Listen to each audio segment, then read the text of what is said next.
together. In the Sumerian accounts, the gods decreed that a flood would sweep over the cult centers and destroy the corrupt seed of humans and demigods. Poseidon was sworn to secrecy about the plan.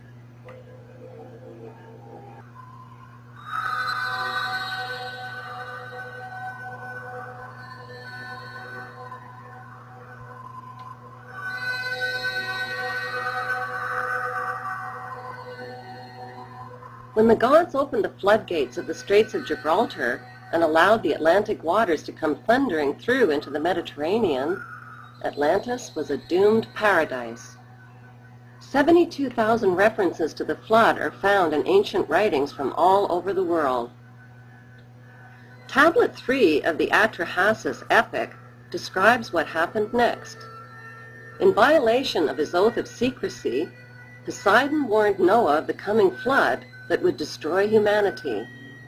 He instructed him to dismantle his house, build a roof on it, and seal the upper and lower deck shut with bitumen. Why did Poseidon break his oath of secrecy and warn Noah? According to Genesis, Noah was 600 years old at the time of the flood, indicating that Noah was a demigod and therefore the offspring of Poseidon. After 7 days, the flood waters subsided, and Atlantis was forever lost beneath the sea. When Zeus learned that Noah had survived the flood, he decided to make a pact with him. In return for Noah's oath to worship and obey him above all other gods, he promised to spare his life. Noah agreed, but secretly his loyalty and the loyalty of his descendants from Abraham through to Queen Elizabeth II have always been to the serpent god Poseidon. There is no possession more prized to the royal families of Europe than their genealogy charts. They treasure them above all else. The charts are their pedigree papers, which trace their royal bloodlines back to their divine roots.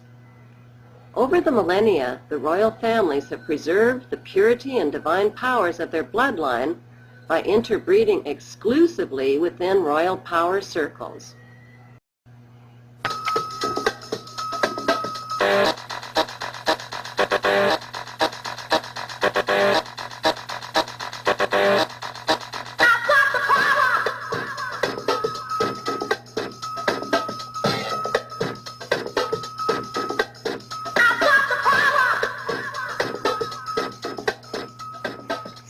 Have been surfacing for years about the evil that lurks behind the smiling faces of the royal family of England and the United Kingdom. One rumor that won't go away is that Queen Elizabeth II is an alien. She is thought to have type O Rh negative blood, which is believed to be the bloodline of the alien Anunnaki race.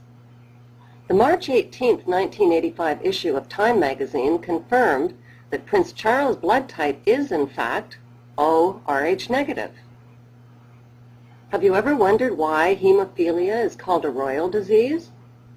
The disease is caused by mixing the iron-based hemoglobin of humans with the copper-based blood of royals. Since the two don't mix, laws were introduced to ban marriages between royals and commoners. Everyone knows that copper turns bluish-green when it oxidizes, which is why the copper-based blood of royalty is rumored to be blue in color. One doesn't have to look far to find symbols of the divine worship and ancestry of the royal blue bloods. The British royal family's gold carriage features the giant-sized ancestral serpent god Poseidon riding on the back of it, adorned in gold and carrying a trident. It's no coincidence that the trident carried by the serpent god Poseidon is also carried by Satan. A red serpent is clearly displayed on Prince Charles' coat of arms. Opposite the serpent is Charles' badge as their heir apparent to the British throne.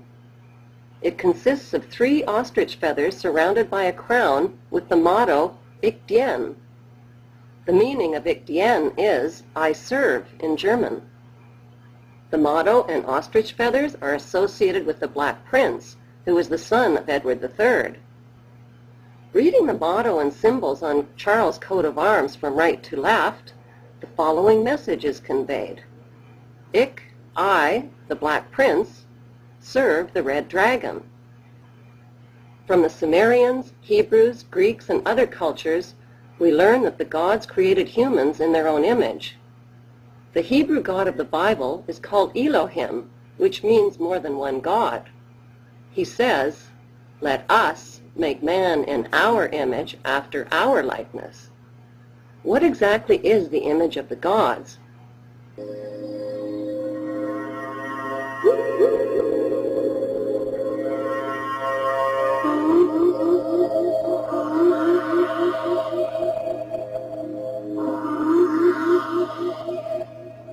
In all of the ancient literature, the gods are described as having supernatural powers, advanced knowledge, and advanced technology.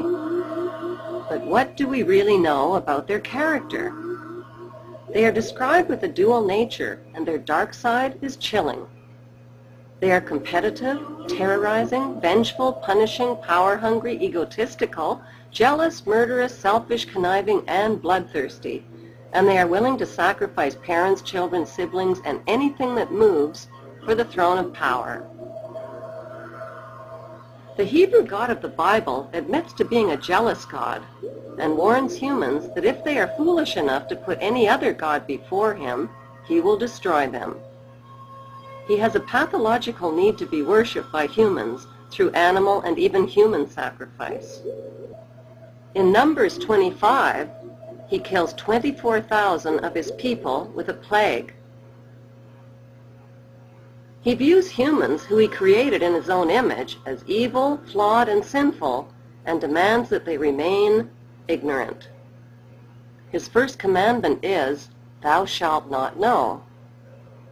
Finally, he seeks to destroy his sinful human creations in a flood, but shows his ineptitude when they manage to survive.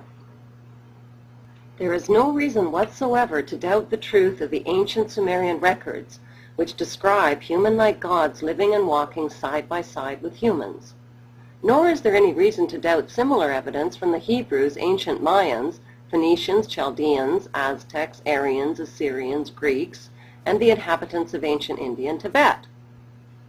At our present stage in human history, we have overpopulated the planet and fulfilled the original purpose we were created for, to rebuild the lost civilization and technology of the gods who claimed this planet as their own 250,000 years ago.